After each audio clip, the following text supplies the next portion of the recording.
The first pay-per-view that I've ever ordered on demand at the time was WrestleMania 29.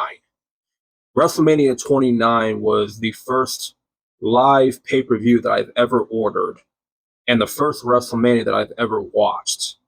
And in that main event, it was John Cena versus The Rock for the WWE Championship.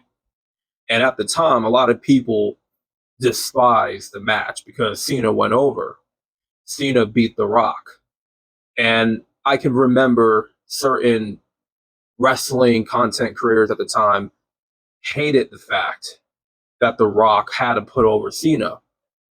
At the time when I was watching, I didn't really care enough to know who was going over or not. I was just being entertained. I was just enjoying the pay-per-view. You know, it was my first WrestleMania watching it live. I never really cared enough to watch any other pay-per-view at the time. And I figured, you know what, let me just, place this order in, pay the $60 and watch WrestleMania 29. It was an early birthday present for me. So I said, why not? Convince my mom to, order the pay-per-view. Because at the time, I'm just watching Raw and SmackDown. I'm not really watching any other pay-per-views. So we have that main event with Cena and The Rock. Now we come to this. Elimination Chamber, a decade later, the two, mended fences back then. And now we see this. John Cena has finally turned heel.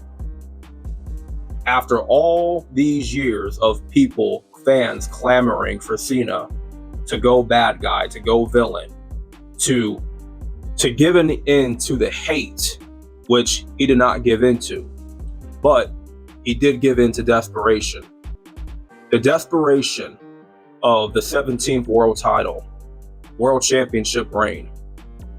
You saw the desperation in the Elimination Chamber when Seth curb stomped CM Punk after he got eliminated, and that was Cena's chance to capitalize off of Rollins screwing over CM Punk. And you could hear Cena telling CM Punk, I'm sorry.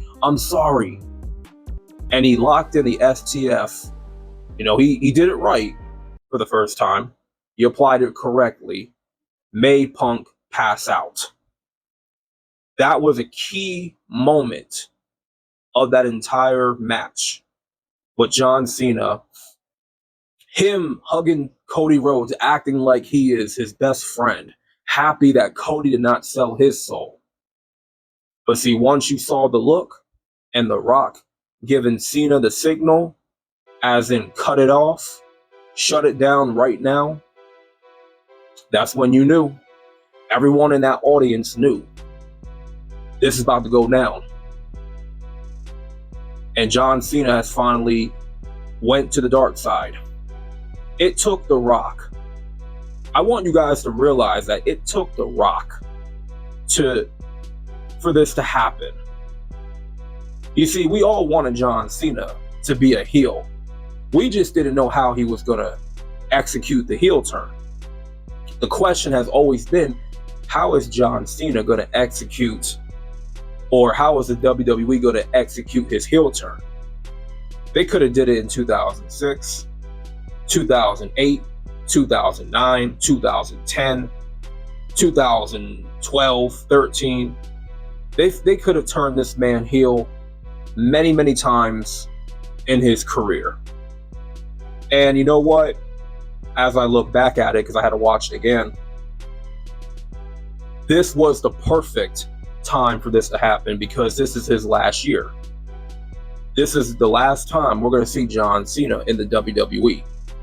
So what better way for him to have his final year in the WWE than for him to be a bad guy, leaving as a villain?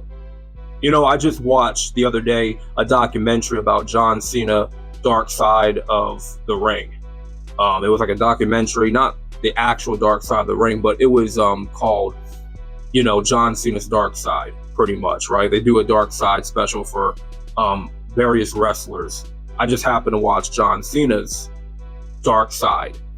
You know, they talked about a lot of things with him burying younger talent, with him, you know, playing politics, with his backstage attitude, rubbing people the wrong way, being kind of an a-hole to the talent, being hard to deal with. This guy has, at the end of the day, has carried the company for a long, long time. And with that came a lot of pressure, right? A lot of hate from a lot of fans.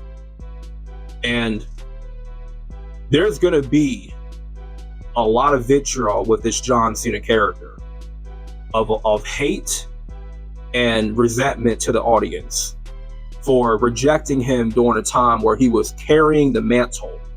See, let's not kid ourselves here. We did not like John Cena as the top babyface in this company. We rejected him forever.